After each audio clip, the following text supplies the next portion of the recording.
Trenbolone. Trenbolone एक बहुत ही powerful drug है जो कि बॉडी बिल्डिंग के अंदर यूज़ किया जा रहा है आजकल, और इसके बहुत ही अमेजिंग रिजल्ट्स हैं। तो आज हम बात करने वाले हैं ट्रेनबोलोन कैसे वर्क करता है। सब कुछ मैंने यहाँ पे लिख दिया है।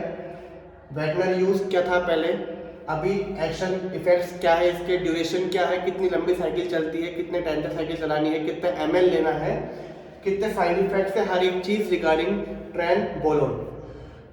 वीडियो को पूरा देखना, एक पेन पेपर ले लो ताकि आपको इजीली समझ सको।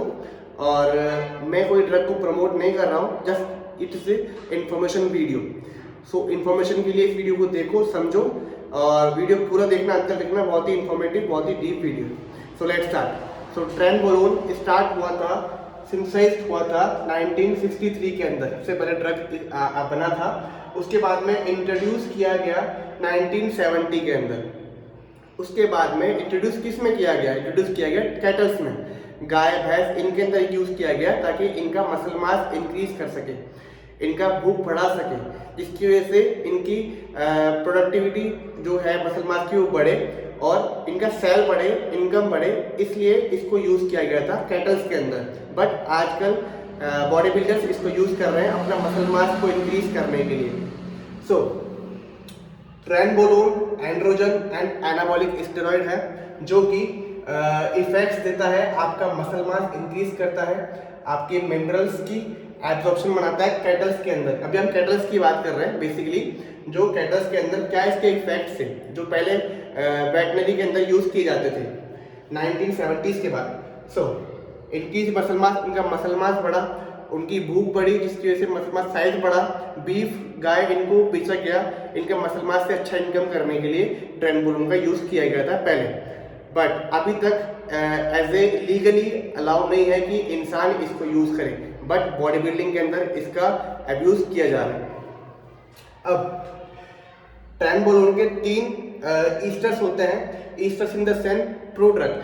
अभी कोई भी आप ड्रग को बॉडी के अंदर इंजेक्ट करते हो तो उसका एक वे होता है कि आप किस किस के साथ में उसको इंट्रोड्यूस कर सकते हो।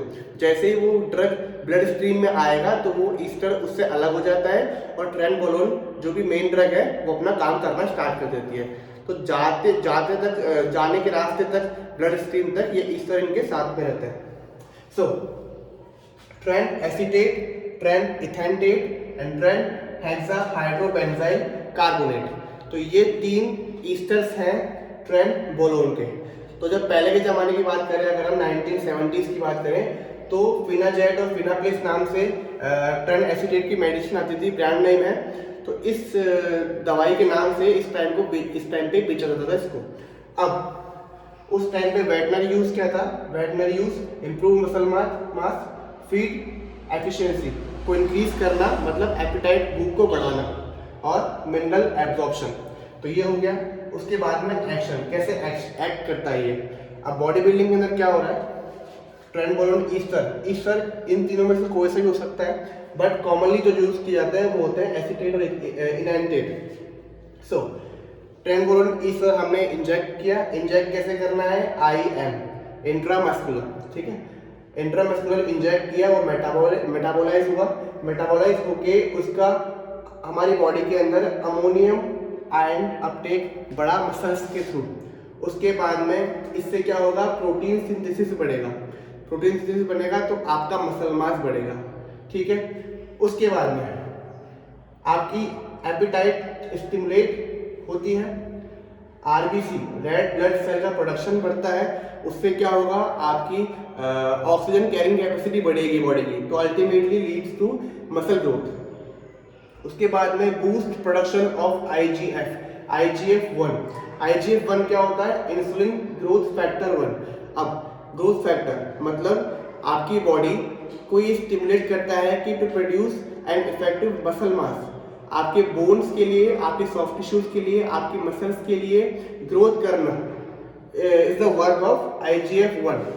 तो हो क्या रहा है, ultimately increases muscle mass, increases strength, at the same time burns fat. उसके बाद में enhance nitrogen balance to repair and grow muscles. Nitrogen का बहुत ही अहम रोल होता है हमारी मसल ग्रोथ के अंदर, तो ये उसको बढ़ाता है। Doesn't undergo 5 alpha reduction. ये 5 अल्फा रिडक्शन क्या होता है, ये एक एंजाइम होता है। ये एंजाइम क्या करता है, आपके टेस्टोस्टेरोन को डीएचटी में कन्वर्ट करता है, डाईहाइड्रोटेस्टोस्टेरोन। तो ये इसको अवॉइड करता है ट्रेनबोलोन।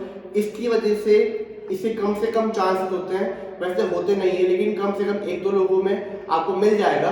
1-2 लोगों एग्जैक्टली नहीं बोल रहा मैं, it's just a number two understand कि 1-2 लोगों में आपको मिल जाएगा कि उन लोगों को गायनेकोमैस्टिया बहुत ही कम रेट में हो रहा है। गायनेकोमैस्टिया ईस्ट्रोजन डेवलपमेंट बहुत ही कम हो रहा है ट्रेनबोलोन से, बहुत ही minimum.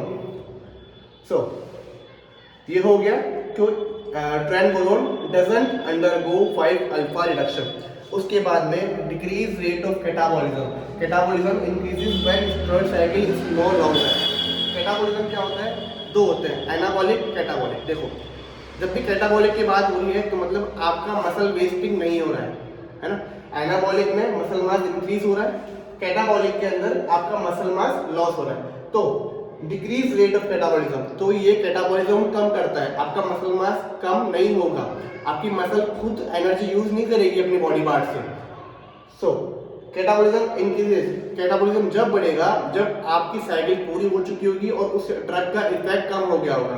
So catabolism increases when steroid cycle is no longer, ठीक है। उसके बाद में tren has potency 5 times higher than testosterone. Trenbolone की 5 टाइम्स हायर पोटेंसी होती है टेस्टोस्टेरोन के मुकाबले में। पोटेंसी का मतलब मैं समझाता हूँ कि कितना इफेक्टिव ड्रग है। तो टेस्टोस्टेरोन से 5 गुना ज़्यादा इफेक्टिव ड्रग है ट्रेनबोलोन।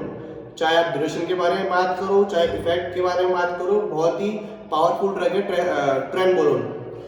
सो एकदम 3D लुक देगा आपके मसल्स को, और ये वाटर रिटेंशन नहीं करता है। No water retention, minimum oestrogen, जैसे कि हमने बात करी थी, टेस्टोस्टेरोन डीएचटी में कन्वर्ट नहीं होता, ईस्ट्रोजन बहुत कम बनाता है कि पेरिफेरली एडवर्टाइज नहीं होता है, तो बहुत ही कम बनाता है और वाटर रिटेंशन नहीं करता है, पानी को होल्ड नहीं करता अपनी बॉडी में। बट अगर आप साथ में कोई और ड्रग ले रहे हो साथ में जो वाटर होल्ड करते हैं तो उसकी वजह से जरूर आपको इफेक्ट आ सकता है, बट केवल इसको लेने से आपके वाटर रिटेंशन नहीं होगा।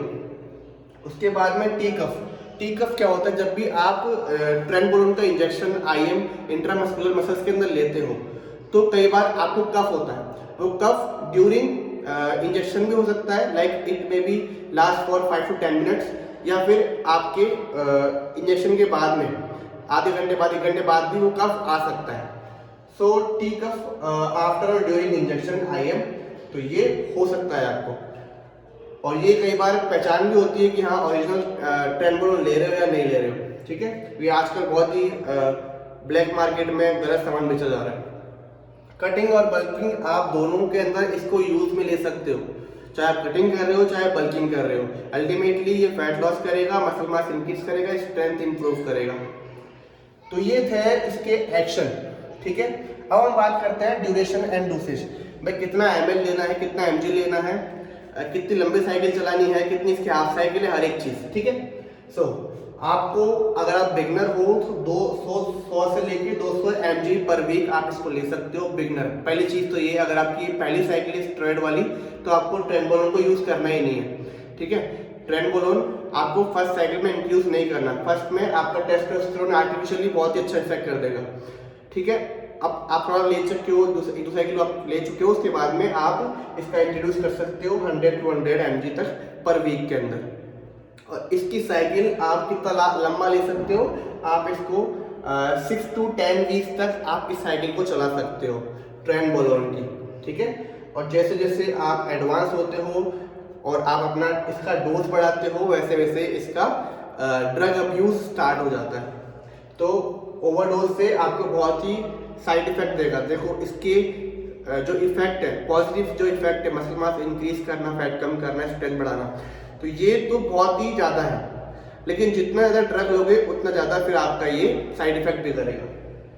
सो ईस्टर्स की हम बात करें, एसीटेट, इथेंटेट। एसीटेट जो है वो है शॉर्ट एक्टिंग, इथेंटेट लॉन्ग एक्टिंग। क्या बात करी थी, ये जो है एसीटेट, इथेंटेट, तो ये 3 थे, उसमें से हमने दोनों को ले लिया। जो मेन ड्रग है शॉर्ट एक्टिंग होता है, 3 दिन का टाइमिंग है इसका, और इथेंटेट का है 11 डेज का। ये लॉन्ग एक्टिंग है, धीरे धीरे असर करता है, वो फास्ट असर करता है। उसके बाद में आपकी जो साइकिल होनी चाहिए वो 6 to 10 वीक आप ले सकते हो। इससे ऊपर जाओ मत जाओ, बहुत ज़्यादा साइड इफेक्ट करेगा। EHL elimination half life 6 to 8 hours की होती है। ये इतने टाइम के अंदर आपका ड्रग हाफ हो जाता है। तो ये हो गए ड्यूरेशन, डोसेज वगैरह। अब बात करते हैं हम जॉन्डिस के लिए साइड इफेक्ट्स की। साइड इफेक्ट्स में जॉन्डिस आपको हो सकता है, लीवर टॉक्सिक है। हेपेटाइटिस ए आपको इसकी वजह से हो सकता है साइड इफेक्ट के अंदर। हाइपोगोनाडिज्म मतलब आपके टेस्टिस अंडकोश का श्रिंक हो जाना, छोटा हो जाना, क्योंकि आप टेस्टोस्टेरोन या फिर कोई सा भी ट्रेनबोलोन आप बाहर से इंजेक्ट कर रहे हो, आप आर्टिफिशियल बॉडी को दे रहे हो, तो आपकी बॉडी उस टाइम पे टेस्टिस से टेस्टोस्टेरोन नहीं बनता है, जिसकी वजह से वो श्रिंक हो जाएंगे, तो आपको ये दिक्कत आ सकती है हाइपोगोनाडिज्म। बालनेस एंड एक्ने, गंजापन आ सकता है, एक्ने हो सकते हैं। एक्ने बेसिकली बैक और फेस पे ज़्यादा प्रोमिनेंट दिखते हैं इसको यूज़ करने के बाद। डैमेज लिपिड प्रोफाइल, यही आपका जो गुड कोलेस्ट्रॉल है वो कम होगा, बैड कोलेस्ट्रॉल आपका बढ़ेगा। LVH लेफ्ट वेंट्रिकुलर हाइपरट्रॉफी, आपका दिल होता है, दिल के अंदर हार्ट आपका साइड में एक चैम्बर होता है लेफ्ट वेंट्रिकल, तो left ventricle hypertrophy, left ventricle ही आपके बॉडी के अंदर ब्लड पंप करता है, तो उसकी हाइपरट्रॉफी की वजह से आपका हाइपरटेंशन होना, आपके क्लॉट जम जाना, आपका हार्ट अटैक आ जाना, बहुत सारे कॉजेस हैं। तो हार्ट, लीवर, किडनी, इन तीनों को ये इफेक्ट कर सकता है। किडनी की हम बात कर रहे हैं, FSGS focal segmental glomerular sclerosis, तो इसकी वजह से ये डिजीज का नाम है, जिसकी वजह से आपकी किडनी फेल हो सकती है। उसके अलावा स्वेटिंग पसीना आना बहुत कॉमन है इसके अंदर, बहुत ज़्यादा पसीना आता है जब भी कोई बंदा ट्रेनबोलोन के अंदर होता है, उसके ऊपर ट्रैक के ऊपर चल रहा होता है। सेक्सुअल इफेक्ट्स, इसके अंदर अगर आप जिस टाइम में आप ले रहे हो, जिस टाइम साइकिल पे चल रहे हो, तो आपकी सेक्सुअल अर्ज बहुत ज़्यादा बढ़ जाएगी, बहुत ज़्यादा आपको सेक्स करने का मन करेगा, बट उस टाइम पे इसको छोड़ने के बाद में आपका कोई सेक्सुअल अर्ज नहीं रहेगा और आप परेशान रहोगे, एंजाइटी होगी, डिप्रेशन होगी और आपकी पूरी सेक्सुअल अर्ज खत्म हो जाएगी इसको छोड़ने के बाद में। इसलिए फिर आप दोबारा इसको लेते हो, दोबारा ओवरडोज करते हो और ऐसे करते करते ड्रग अब्यूज होता है और साइड इफेक्ट्स होते हैं, उसके बाद में डेथ हो रही है वगैरह, ये सब सिम्टम्स सामने आते हैं। हाई बीपी हो रहा है, ब्लड प्रेशर बढ़ रहा है LVH की वजह से, या फिर आपकी आर्टरी के अंदर एक लाइन होती है एंडोथेलियल, उसकी इन्फ्लेमेशन या फिर उसकी वजह से प्लेक बन जाना, उसकी वजह से क्लॉट बन जाना, उस वजह से भी आपका बीपी का इंक्रीज होना, हार्ट अटैक आना ये पॉसिबल है। Lactation due to hormonal imbalance, देखो ये कॉमन नहीं है, लेकिन कई बार इसका ओवर यूज से, लॉन्ग टर्म यूज से कुछ लोगों में देखा गया है कि मेल्स के अंदर लैक्टेशन मतलब चेस्ट से बूथ से निप्पल से मिल्क आ रहा है, तो ये भी पॉसिबल है इसके ओवर यूज से, तो इस बात का आपको ध्यान रखना है। एग्रेशन रहता है, जब भी कोई बंदा ट्रेनबोलोन पे होता है वो बहुत अग्रेसिव रहता है, वो जब भी जिम में वर्कआउट करता है स्ट्रेंथ उसकी बहुत अच्छे लेवल तक पहुंच जाती है, तो स्ट्रेंथ अच्छे लेवल तक पहुंच जाती है तो वो बहुत ज़्यादा अग्रेसिव हो जाता है, बहुत ज़्यादा वेट लिफ्ट करता है, तो ये ट्रेनबोलोन आपके ब्रेन से खेलता है, आपके इंसोम्निया करेगा, आपको नींद नहीं आने देगा, बाद में छोड़ने के बाद में आपकी एंजाइटी होगी, आपकी डिप्रेशन होगा, तो ये सब चीज़ें इसके साइड इफेक्ट्स थे। देखो बेनिफिट्स जितने थे, जितना मसल मास ये बढ़ा रहा था, सब चीज़ें कर रहा था, उतने इसके साइड इफेक्ट्स भी है। तो लिमिट के अंदर सब कुछ सही रहता है, लेकिन ओवर लिमिट करने से, ओवरडोज करने से हर चीज़ नुकसानदायक है, तो इस बात से आपको ध्यान रखना है। तो ये सारी चीज़ें थी अबाउट ट्रेनबोलोन। आशा करता हूँ कि आपको समझ में आ गई होगी सारी चीज़ें, लेकिन हम इंसान हैं, हमारे इंसान में दिमाग में बहुत सारे सवाल रहते हैं, इसके अंदर भी बहुत सारे सवाल होंगे, तो उसके लिए कमेंट बॉक्स बनाए, तो आप कमेंट कर सकते हो, उसमें लिख सकते हैं इसके रिगार्डिंग कोई डाउट हो वो भी, और आने वाली वीडियोस के अंदर मैं हर एक ड्रग कवर करने वाला हूँ, इसी तरह से समझाने वाला हूँ ताकि आप ये चीज़ समझ सकें। तो make sure you subscribe this channel and follow me on Instagram Harshit physio fitness. तो ये था basic informative video, I am not promoting any drug, so thank you so much, stay fit, stay healthy।